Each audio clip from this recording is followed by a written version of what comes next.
بسم اللہ الرحمن الرحیم۔ السلام علیکم ورحمۃ اللہ وبرکاتہ۔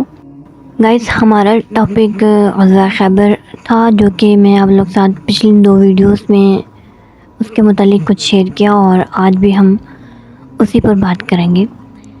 لیکن آج کی ویڈیو کو سٹارٹ کرنے سے پہلے میں آپ لوگ کو یہ بھی بتا دوں کہ میرا جتنا بھی کنٹینٹ ہے وہ سیرت النبی صلی اللہ علیہ وآلہ وسلم کی جلدیں ہیں اور ضیاء النبی صلی اللہ علیہ وآلہ وسلم کی جلدیں ہیں۔ تو سیرت النبی کے مصنف جو کہ ہیں علامہ شبلی نعمانی رحمۃ اللہ علیہ اور علامہ سید سلمان ندوی رحمۃ اللہ علیہ، جبکہ ضیاء النبی اور ضیاء القرآن کے جو مصنف ہیں وہ حضرت ضیاء الامت پیر محمد کرم شاہ الازہری رحمۃ اللہ علیہ ہیں۔ تو یہ بات تو آپ لوگوں کو کلیئر ہو جانی چاہیے کہ الحمدللہ جو کنٹینٹ آپ لوگ ساتھ شیئر ہو رہا ہے وہ ریئل ہے، اور باقی میری کوئی مسٹیک آپ لوگ کو لگتا ہے کہ ہے تو آپ لوگ مجھے کمنٹ سیکشن میں ضرور بتائیے۔ تھینک یو سو مچ۔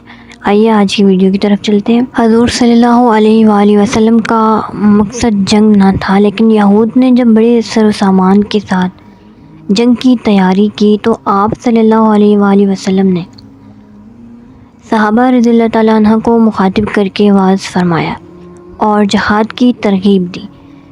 تاریخ خمیس میں اس موقع پر لکھا ہے، اور جب حضور صلی اللہ علیہ وآلہ وسلم کو یقین ہو گیا کہ یہود لڑنے پر آمادہ ہیں تو آپ صلی اللہ علیہ وآلہ وسلم نے صحابہ کو نصیحت کی اور جہاد کی ترغیب دی۔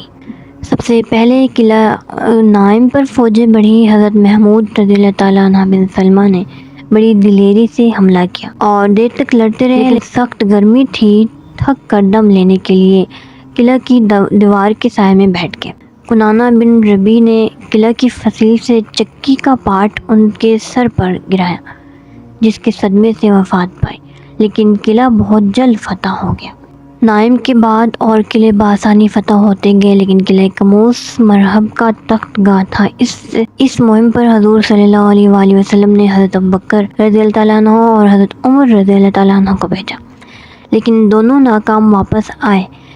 طبری میں روایت ہے کہ جب خیبری قلعے سے نکلے تو حضرت عمر رضی اللہ تعالیٰ عنہ کے پاؤں نہ جم سکے اور حضور صلی اللہ علیہ وآلہ وسلم کی خدمت میں حاضر ہو کر شکایت کی کہ فوج نے نامردی کی، لیکن فوج نے ان کی نسبت خود یہی شکایت کی۔ دوستو، اس روایت کو طبری نے جس سلسلہ سند سے نقل کیا ہے اس کے راوی اوف ہیں، ان کو بہت سے لوگوں نے سکا کہا ہے، لیکن بندار جب ان کی روایت بیان کرتے ہیں تو کہتے ہیں کہ وہ راففی اور شیطان تھا۔ یہ لفظ بہت سخت ہے، لیکن ان کی شیعت سب کو تسلیم ہے اور گوشیہ ہونا بے اعتباری کی دلیل نہیں، لیکن یہ ظاہر ہے کہ جس روایت میں حضرت عمر رضی اللہ تعالیٰ عنہ کے بھاگنے کا واقعہ بیان کیا جائے، شیعہ کی زبان سے اس روایت کا رتبہ کیا رہ جاتا ہے۔ اس کے علاوہ اوپر کے راوی عبداللہ بن بریدہ جو اپنے والد سے روایت کرتے ہیں، لیکن محدثین کو اس بات میں شبہ ہے کہ ان کی جو روایتیں باپ کے سلسلے سے منقول ہیں صحیح بھی ہیں یا نہیں۔ تاہم اس قدر ضرور صحیح ہے کہ اس مہم پر پہلے بڑے بڑے صحابہ بھیجے گئے تھے، لیکن فتح کا فخر کسی اور کی قسمت پہ تھا۔ جب مہم میں زیادہ دیر ہوئی تو ایک دن شام کو حضور صلی اللہ علیہ وآلہ وسلم نے ارشاد فرمایا کہ کل میں اس شخص کو علم دوں گا جس کے ہاتھ پر خدا فتح دے گا، اور جو خدا اور خدا کے رسول کو چاہتا ہے اور خدا اور خدا کا رسول بھی اس کو چاہتے ہیں۔ یہ صحیح بخاری کے الفاظ ہیں۔ تو یہ رات نہایت امید اور انتظار کی رات تھی۔ صحابہ رضی اللہ تعالیٰ عنہ نے تمام رات اس بے قراری میں کاٹی کہ دیکھتے ہیں یہ تاج فخر کس کے ہاتھ میں آتا ہے۔ حضرت عمر رضی اللہ تعالیٰ عنہ نے قناعت پسندی اور بلند نظری کی بنا پر کبھی حکومت اور سروری کی تمنا نہیں کی، لیکن جیسا کہ صحیح مسلم باب فضائل علی میں مذکور ہے، ان کو خود اعتراف ہے کہ اس موقع کی تمنا میں ان کی خودداری بھی قائم نہ رہ سکی۔ صبح کو دفتن یہ آواز کانوں میں آتی ہے کہ علی کہاں ہیں۔ یہ بالکل غیر متوقع آواز تھی، کیونکہ جناب موصوف کی آنکھوں میں آشوب تھا اور سب کو معلوم تھا کہ وہ جنگ سے معذور ہیں۔ غرض حسب طلب وہ حاضر ہوئے۔ حضور صلی اللہ علیہ وآلہ وسلم نے ان کی آنکھوں میں اپنا لعاب دہن لگایا اور دعا فرمائی جب ان کو علم عنایت ہوا تو انہوں نے عرض کی کہ کیا یہود کو لڑ کر مسلمان بنا لے؟ ارشاد ہوا کہ بنرمی ان پر اسلام کو پیش کرو، اگر ایک شخص بھی تمہاری ہدایت سے اسلام لائے تو سرخ اونٹوں سے بہتر ہے۔ لیکن یہود اسلام یا صلح کی قبول کرنے پر راضی نہیں ہو سکتے تھے۔ مرحب قلعے سے یہ رجز پڑتا ہوا باہر نکلا۔ خیبر جانتا ہے کہ میں مرحب ہوں، دلیر ہوں، تجربہ کار ہوں، صلاح پوش ہوں۔ مرحب کے سر پر یمنی زرد رنگ کا مغفر اور اس کے اوپر سنگی خود تھا۔ قدیم زمانے میں گول پتھر بیچ سے خالی کر لیتے تھے، یہی خود کہلاتا تھا۔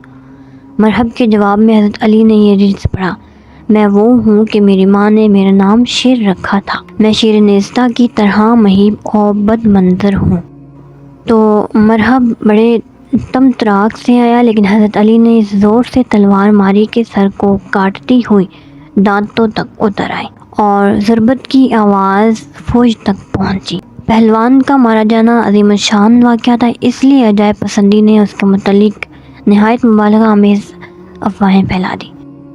معالم التنزیل میں ہے کہ حضرت علی رضی اللہ تعالیٰ عنہ نے جب تلوار ماری تو مرحب نے سر پر روکا، لیکن ذوالفقار خود اور سر کو کاٹتی ہوئی دانتوں تک اتر آئے۔ مرحب کے مارے جانے پر یہود نے جب عام حملہ کیا تو اتفاق سے حضرت علی کے ہاتھ سے سپر چھوٹ کر گر پڑے۔ آپ نے قلعے کا در جو سرتاپا پارا سنگ تھا اکھاڑ کر اس سے سپر کا کام لیا۔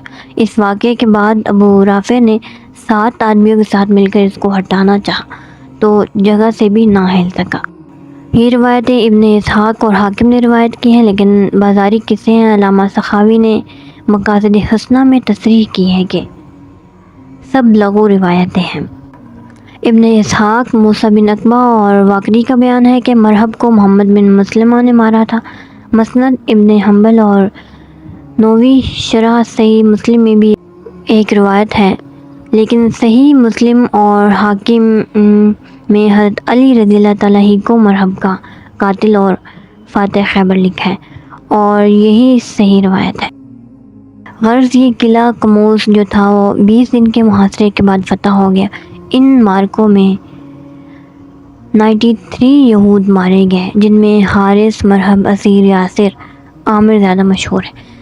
صحابہ میں سے 15 بزرگوں نے شہادت حاصل کی۔ فتح کے بعد زمین مفتوحہ پر قبضہ کر لیا گیا، لیکن یہود نے درخواست کی کہ زمین ہمارے قبضے میں رہنے دی جائے، ہم پیداوار کا نصف حصہ ادا کریں گے۔ یہ درخواست منظور ہوئی۔